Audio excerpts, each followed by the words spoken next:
Welcome back to the Sports Source. This segment brought to you by Daniel Hood Roofing. Whether it's a hole in your roof or a whole new roof, Daniel Hood Roofing can take care of you. No one has the combination of resume, accolades, training, and testimonials to match Daniel Hood Roofing. If you want your roof or guttering done right, call Daniel Hood Roofing today. As I like to say, operators are indeed standing by, or you can visit them, danielhoodroofing.com. All right, kind of a chicken or the egg question, and this will just show you here. This doesn't count the interims, mind you. There are plenty of interims. I mean, Joan Cronin was interim AD for a while. You had Jim Chaney, you had Kippy Bryant. You had a lot of interims over on the football side. Kippy Bryant. But that's your list of coaches since we started. There's your list of ADs since we started. But I want to know, what's most important to the well-being of Tennessee athletics? A good football coach or a good athletic director? The chicken or the egg? I'm going right. football coach, and I'm going to highlight Alabama as an example because I don't know that many people remember who hired Nick Saban, but what he did. Mal Moore. That's right. And who looks at him as a great AD? If you look at Alabama, they have raised so much money. They had at one point their reserve was $100 million when Tennessee's was about $2 million, and what it did was it brought in students from all over the place. It made Alabama a popular place to go to. The money that they raised, the facilities and so forth. If you're great in football and you got a great football coach, I think it takes care of most of the rest of your issues. I mean, who drives the bus? Saban? Yeah. Well, exactly. But I mean, football is so important. And boy, how can a good coach make an athletic director look when that's the most important sport you have in terms of so many reasons you just gave, Jimmy? I initially was thinking athletic director, but the more I thought about it, I'm thinking, boy, I want a really good football coach. You know what? At Tennessee, and we're talking specifically at Tennessee or a big football factory type school. Yeah. Sure. I think when you're on top, it's football coach. Getting to the top, I think it's AD. Because you look at how bad some of Tennessee's ADs have been recently. I think once you get the football coach, he becomes the guy. But until you get him, I think it's the AD. So it's the snake that eats its tail. Yes. Mike, where are you going? What do you think it is? I've gone back and forth on this, and I can't decide. I just think back to when Doug Dickey was here. I thought he was a really good athletic director, and in hindsight, in the 18, 17, whatever years since he's been gone, I think it even more that he was a really good athletic director. But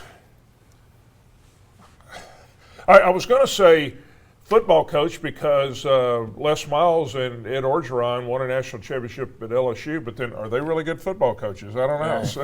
So I don't know. That also goes to Nick Saban. Yeah. He started the chicken and the egg's a good comparison here. Yeah. I mean, here's the other thing. Let's say you get the right coach. Let me speak for Philip Fulmer here. He would tell you, I was the right coach. It was Hamilton and the administration that changed, and they made my job harder, and I couldn't do my job because they got in the way. An AD can undercut and not support a coach to the fact that you have the good coach. I mean, Alabama has been smart enough to say, yes, Mr. Saban. What else would you like, Mr. Saban? Oh, keys to my house? Sure, there you go. They do whatever he wants. There are some guys who ego wouldn't allow them to do that, or they have to be the guy that, no, I'm the boss here.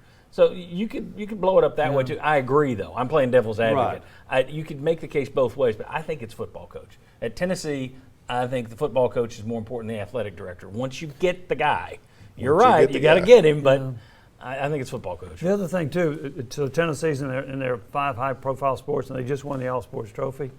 They were all hired by different athletic director, which I think is interesting, too.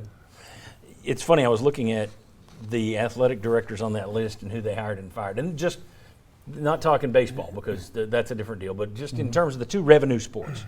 Hamilton fired Fulmer, fired Buzz Peterson, hired Lane Kiffin, hired Derek Dooley. Don't know how much he hired him or was just told hire him, but it was on his watch that Dooley was hired. Hired Bruce Pearl, hired Conzo Martin. Dave Hart fired Derek Dooley, hired Butch Jones, hired Donnie Tyndall, fired Donnie Tyndall, hired Rick Barnes. Philip Fulmer hired Jeremy Pruitt,